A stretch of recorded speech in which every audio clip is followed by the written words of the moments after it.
Bienvenue dans la première circonscription de l'Ariège. Autour de Foix. Cela fait au moins 100 ans qu'un député de droite n'y a pas été élu. Même dans les mauvaises années.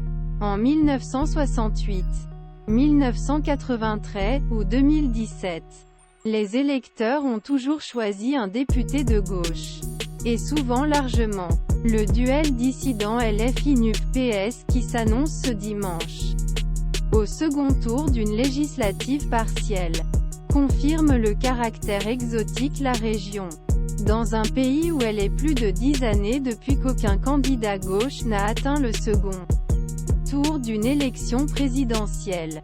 Car la sortante, LFI, Bénédicte Taurine, fait face à une dissidente socialiste anti-NUP, Martine Froger, en rupture d'interdit avec la direction nationale.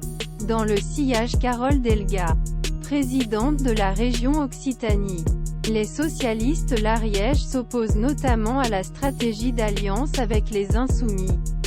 Par ailleurs en juin, un autre dissident PS, Laurent Panifou, a battu le député LFI sortant de la deuxième circonscription, Michel Larive.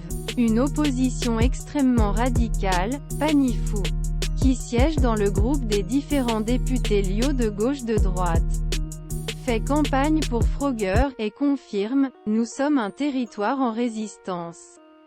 Ça porte ses fruits. À l'Assemblée, j'essaie d'apporter une opposition constructive, non inféodée à LFI, avec qui nous ne partageons rien. Le député ariégeois espère ainsi prouver qu'on peut être à gauche en dehors du NUP. Et décrit LFI comme « une opposition extrêmement radicale au niveau national et local ». Il s'oppose à tous les projets. Nous voulons développer le territoire. Pas eux. Une répétition l'épisode juin dans la deuxième circonscription l'Ariège réelle chance se produire. Car tout ce que la circonscription a d'électeurs moins à gauche que Bénédicte Taurine l'opportunité devenir LFI. Ça va être très serré. Reconnaît. Peu inquiet. Membre la direction La France Insoumise. Voyant déjà dans résultat du premier tour une sorte coalition anti-LFI Martine Froger a gagné 8 points depuis juin, quand la candidate macroniste en a perdu 9. Tombant à seulement 11%. La majorité présidentielle ne s'y est pas trompée et y voit bon moyen. Creuser coin dans les NUP en appelant, dès dimanche soir, à voter pour Martine Froger.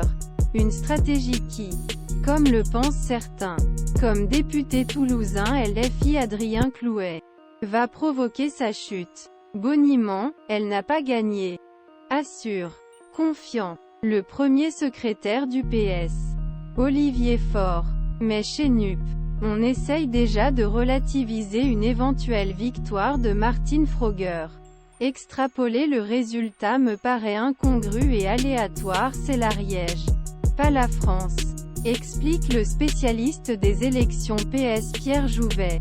Il n'y a pas beaucoup de circonscriptions en France où la gauche peut avoir 2 candidats au second tour. On ne pourra pas tirer de conclusion. Pourtant, PS, comme l'ensemble du NUP, se débat avec des communiqués pour soutenir Bénédicte Taurine. Jean-Luc Mélenchon lui-même avait fait le déplacement avant premier tour. Car il s'agit à tout prix d'empêcher l'idée d'une gauche, hors NUP de se développer. L'alternative à l'union de la gauche. C'est des conneries, pique un écologiste. L'élément de langage est repéré à souhait. Si on casse les NUP, on casse la possibilité d'avoir 151 députés à gauche, sans qui la réforme des retraites aurait été largement votée, assure Olivier Faure. Quel que soit le résultat de dimanche, l'ambiance n'est donc pas au changement de stratégie générale. Faite dans la fête, une question pourrait néanmoins créer un tollé où siégerait l'eurodéputé Froger. En cas de victoire, l'opposition interne à Olivier Faure au PS rappelle qu'elle a envoyé une lettre dans laquelle elle disait vouloir siéger au sein du groupe socialiste. Elle a envoyé opportunément cette lettre devant le Conseil national qui devait statuer sur son cas. Mais elle veut aller au lieu. Analyse le premier secrétaire du PS. Ce sont les députés socialistes qui auront le dessus. De toute façon, je ne vois pas la cohérence d'être contre NUP et d'en venir à un groupe qui porte dans son nom. Membre de l'intergroupe NUP. Élude Pierre Jouvet. A balayé mardi Mathilde Panot, marquant toute sa confiance en Olivier Faure et Boris Vallaud, le président du groupe socialiste. À l'issue du congrès socialiste Marseille. Fin janvier. Certains dirigeants La France Insoumise trouvaient qu'Olivier Faure ne prenait pas son parti et avait eu tort composé avec les socialistes NUP sceptiques autour Nicolas Mayer-Rossignol. Aujourd'hui, du moins officiellement, personne ne critique le député de Seine-et-Marne, il a fait le boulot. Pris les postes nécessaires. Demandé à Martine Froger de se retirer. Il a fait tout ce qu'il pouvait. Insiste Adrien Clouet. Et puis, c'est l'Occitanie. C'est Carole Delga. Entend-on ici et là. Carole Delga qui commence à faire partie du parti au PS.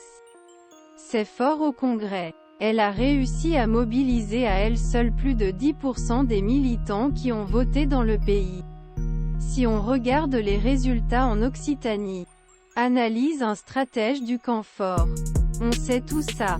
Balaie Pierre Jouvet. Estimant qu'une victoire de Froger ne changerait rien à la situation interne au PS. Lamia elle a raillé. L'une des porte-paroles du courant Nicolas Mayer-Rossignol.